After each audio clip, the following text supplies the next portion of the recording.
সকলকে আরও একবার এমপি ইজি টু লার্নের পক্ষ থেকে স্বাগত। আজকের সেশনে কি রয়েছে, একদম মাধ্যমিকের হুবহু একটি ভৌত বিজ্ঞানের প্রশ্নপত্র। অবশ্যই তোমরা এই প্রশ্নপত্রের সেটটি একবার চোখ বুলিয়ে নাও এবং একবার পরীক্ষা দিয়ে নাও, দেখে নাও তোমরা কোন স্টেজে রয়েছো। আর যারা ভৌত বিজ্ঞানকে নিয়ে ভয় পাচ্ছো তাদের জন্য একদম ভিডিওর শেষে সলিউশন রয়েছে। অর্থাৎ এই সম্পূর্ণ পেপারের প্রশ্নপত্র এবং উত্তরপত্র আমাদের কমপ্লিট করা। একমাত্র ভৌত বিজ্ঞানের জন্য আমরা চেষ্টা করছি যে 3টি সেটের সমস্ত উত্তরপত্র তোমাদেরকে প্রোভাইড করার। দেখো, একদম প্রথমেই আমাদের প্রশ্নপত্র পেয়ে টার্গেট কি স্যার জানি, 2.30, 2.5 ঘন্টার মধ্যেই আমাদের পরীক্ষা শেষ করতে হবে। এবার স্যার এরপরেও জানি যে পেন্সিল নেব এবং যতগুলো এমসিকিউ রয়েছে টিক করতে করতে যাব উত্তরে, এবং সম্পূর্ণ এমসিকিউ ভালো করে দেখে নাও। যারা যারা ভৌত বিজ্ঞানে খুব ভয় পাও তাদের জন্য কিন্তু এই এমসিকিউ এসএকিউটা খুব গুরুত্বপূর্ণ, মিস করলে চলবে না। দেখে নাও সমস্ত প্রশ্নটা ভালো করে দেখবে এবং যেটা পারবে না তোমরা কমেন্ট সেকশানে জানাবে এবং উত্তরপত্রের জন্য তোমাদের কি করতে হবে বলে দেওয়া হবে।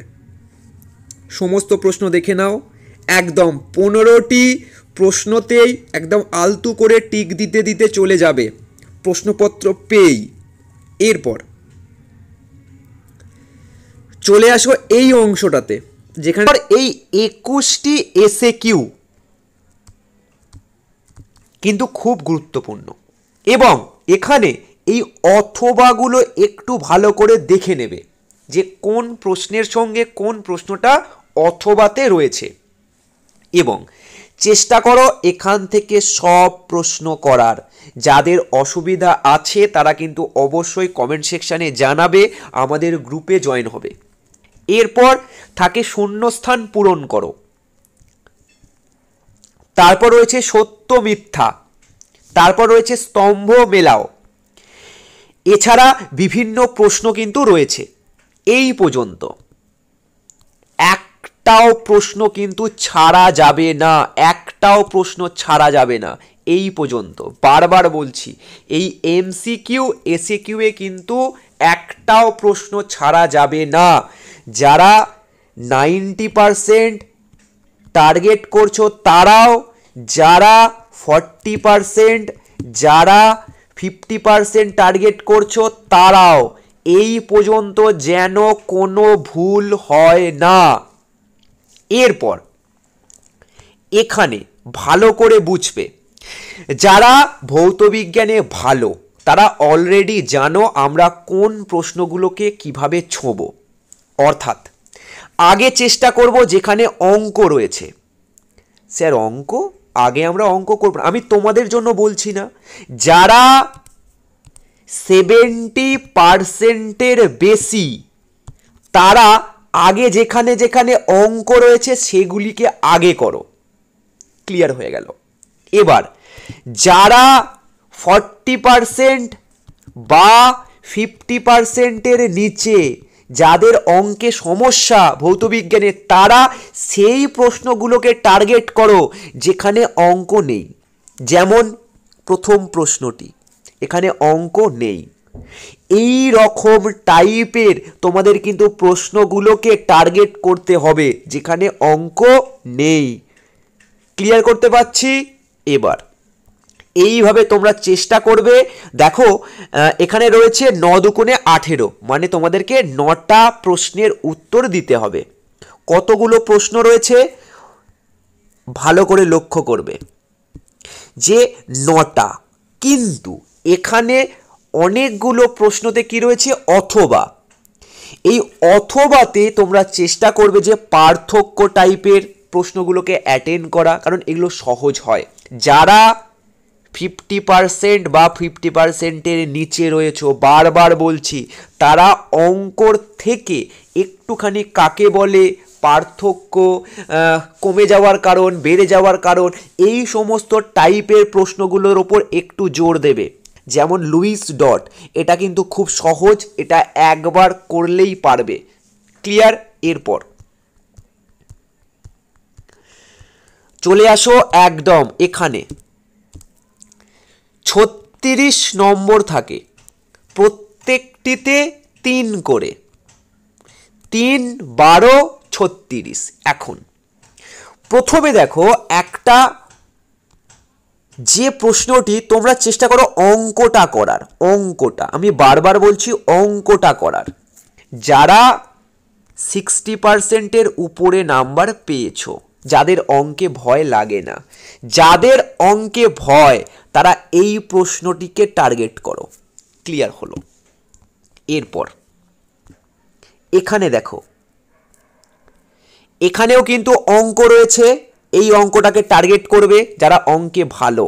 আর যারা অঙ্কে ভালো নয় তাদেরকে কিচ্ছু করার নেই, এই অংশটা নয় শিখতে হবে আর নয় ছাড়তে হবে। তো নিজের অবস্থা অনুযায়ী একটা প্রিপারেশন করো বা প্ল্যান বানাও যে আমি ভৌতবিজ্ঞানের কোন কোন অধ্যায়কে টার্গেট করব, কোন অধ্যায়ে কত নম্বর রয়েছে, এবং একটা প্রশ্নপত্র দেখে আমি কোনগুলো পারছি আর কোনগুলো পারছি না, এটার কিন্তু একটা ধারণা তোমাকে নিতেই হবে। নয়তো কিন্তু পরীক্ষার হলে গিয়ে এমন হবে যে এই প্রশ্ন কোথা থেকে এলো, কী এলো, আমি কিছু বুঝতে পারছি না। তাই আগে থেকে একটা প্রশ্নপত্রের সেট দেখো, নিয়ে বসো, কোনগুলো পারছো, কোন দাগের প্রশ্নটা তুমি করতে পারছো, কোন দাগেরটা তুমি পারছো না, এইগুলোর ওপর একটু ফোকাস করো। দেখো এইখানে একটা প্রশ্ন একটু ভুল আছে, যেটা এইটা ওয়াট হবে, এইটা ওয়াট হবে। ক্লিয়ার? এই দুটো এখানে একটু ভুল রয়েছে, এটাকে একটু ঠিক করে নেবে তোমরা, যারা এই অঙ্ক টাইপের যে প্রশ্নগুলো করবে। আর যারা অঙ্ক করবে না তাদের তো কোনো অসুবিধাই নেই। এবার দেখো এই টাইপের যে সূত্রগুলো একটু ভালো করে দেখে যাবে, সূত্রগুলোকে বিবৃত দিয়ে দেয়। বারবার বলছি, ভৌতবিজ্ঞানের সূত্রগুলোকে একটু ভালো করে দেখে যাবে। আর এখানে কি রয়েছে, এই প্রশ্নটি খুব ইম্পর্টেন্ট এবং সহজ, এই প্রশ্নটি খুব ইম্পর্টেন্ট এবং সহজ, তার সঙ্গে এই প্রশ্নটি সহজ, এবং এইখান থেকেও তোমরা 3-এ 3 পেয়ে যাবে।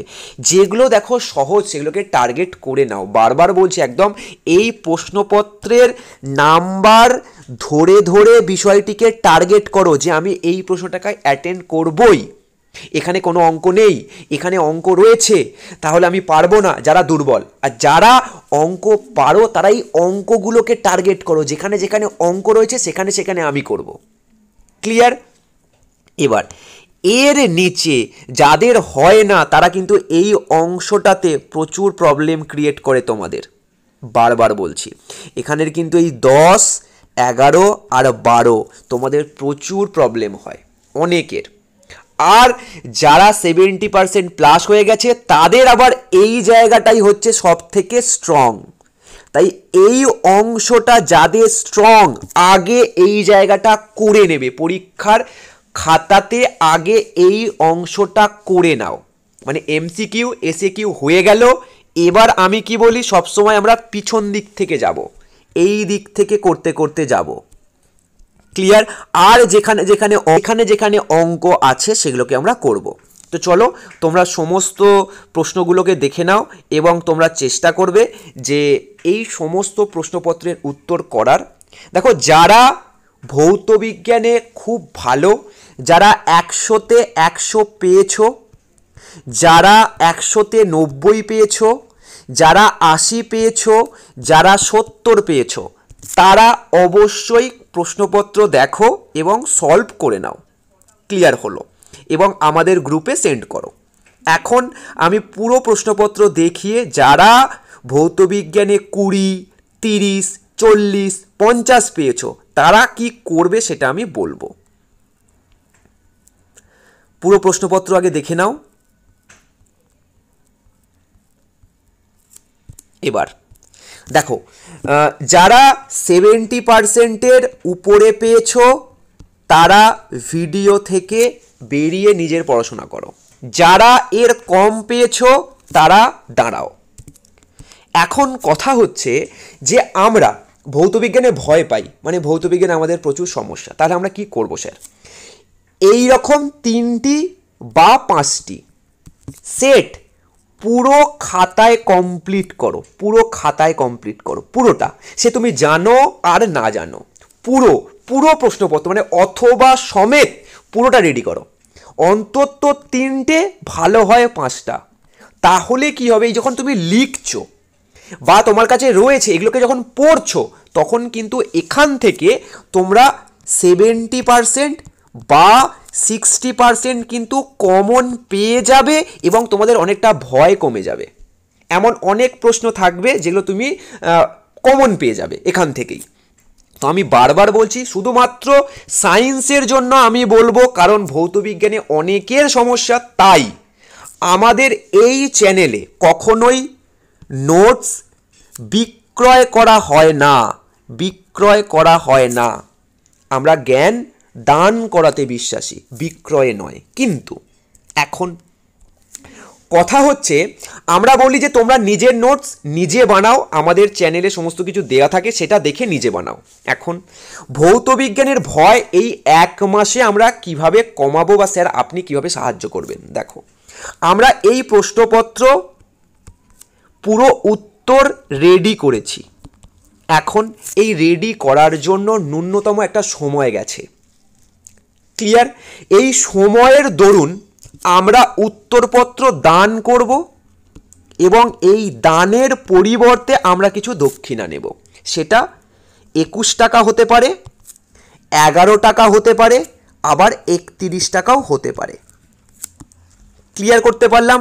এইটুকু টাকা যে কেউ দিতে পারবে আমার মনে হয়, কারণ আমরা স্কুল ছাড়া বিভিন্ন টিউশনে পড়ি, সেই টিউশনেও কিন্তু আমরা 200 টাকা 150 টাকা দিয়ে সারা বছর মাসে আমরা পড়ি।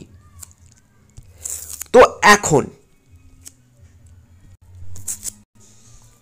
ভালো করে বুঝবে, হিস্ট্রির সমস্ত বইয়ের প্রশ্ন উত্তর ও সাজেশন তোমরা যদি পেতে চাও এই 1 মাসের জন্য, যারা সারা বছর ধরে পড়াশোনা তেমনভাবে করনি বা নোটস তৈরি করতে পারোনি বিভিন্ন কারণে, তারা আমাদের থেকে 11 বা 21 টাকার বিনিময়ে তোমরা প্রতিটি অধ্যায় প্রশ্নপত্র সেট নিতে পারো, যেমনভাবে আমাদের ইউটিউবে ছাড়া আছে।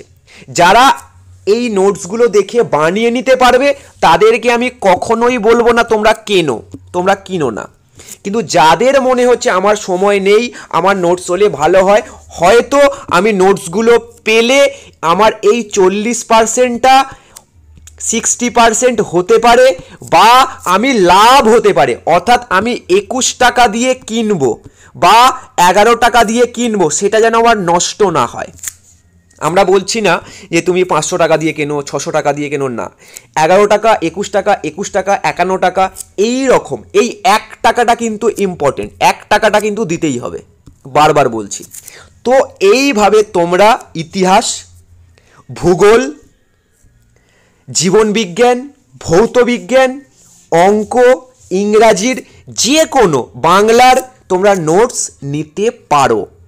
তোমরা আমাদের সঙ্গে যোগাযোগ করবে, গ্রুপে আসতে পারো বা পার্সোনাল মেসেজ করতে পারো, কোনো অসুবিধা নেই। দেখো, আমি বারবার বলছি, আমরা নোটস কেনা বেচাতে বিশ্বস্ত নই, কিন্তু এই 1 মাসে আর সময় নেই, তাই আমাদের সমস্ত টিম মেম্বাররা এটা ডিসিশন নিয়েছে যে হ্যাঁ, এই সময় কেউ যদি নোটস কিনতে চায় আমরা দেব। ক্লিয়ার? তো আশা করছি তোমরা বুঝবে যে এইটুকু পারিশ্রমিক লাগেই, এইটুকু পারিশ্রমিক লাগেই।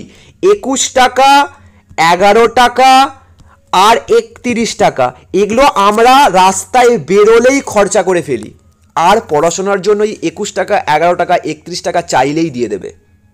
তাই কেউ উল্টো পাল্টা কমেন্ট করে কিছু বলবে না, এটা দক্ষিণা। সকলেই জানে যে আমরা কিছু অর্জন করতে গেলে আমাদেরকেও কিছু দিতে হয়। ক্লিয়ার? তো এতদিন আমি এসব কিছু করিনি, এই প্রথমবার আমি গ্রুপে সবাইকে জানিয়েছি, তারা পারমিশন দিয়েছে যে হ্যাঁ স্যার আপনি এটা করতে পারেন, তারপরেই আমি এটা ইউটিউবে একদম ছাড়লাম। নয়তো তারা যদি পারমিশন না দিত তাহলেও কিন্তু আমি ছাড়তাম না।